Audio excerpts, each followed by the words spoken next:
Hi everyone and welcome back. I'm Alex. And I'm Sophie. Today we're talking about something a little unusual. The power of pauses in the IELTS speaking test. That's right. Most students think silence is dangerous, that if you pause, the examiner will assume you don't know what to say. But actually, when used correctly, a pause can improve your fluency, clarity, and even your score.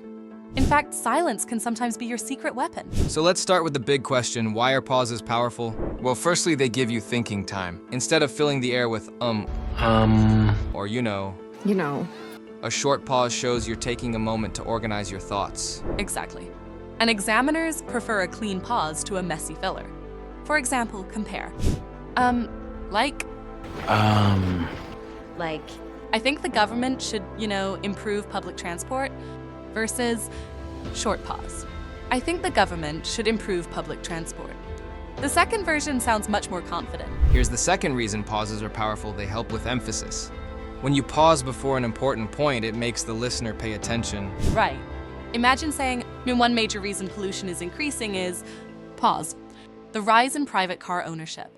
That pause creates impact, like highlighting your key idea with a spotlight. Now, students often ask, but won't the examiner think I'm struggling? The answer is not if your pause is short and purposeful. Yes, a natural pause, maybe 1 or 2 seconds, is fine.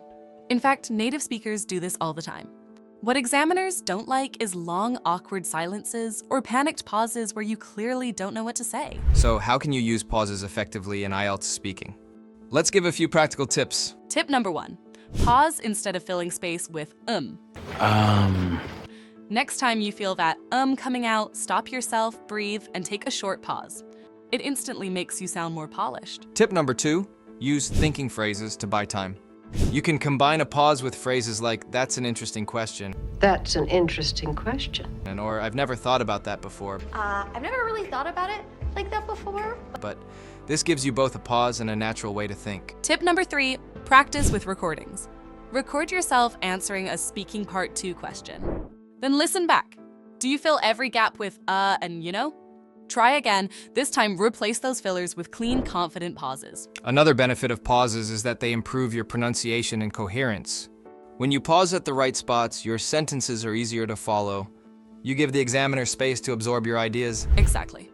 For example, saying, technology has changed our lives, pause. It has made communication faster, pause.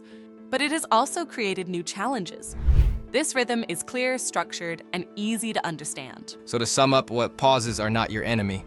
Used wisely, they give you time to think, make your speech more impactful, and improve clarity. Yes! Instead of rushing through every answer, use pauses as a tool. Think of them as commas in spoken English. They organize your thoughts and keep the examiner engaged. Thanks for tuning in to today's episode. If you found this helpful, give us a like, share, and subscribe for more IELTS strategies. And tell us in the comments, do you tend to pause too little, too much, or just right? We'd love to hear your experiences. Until next time, remember, silence isn't weakness. In IELTS speaking, the right pause can be power.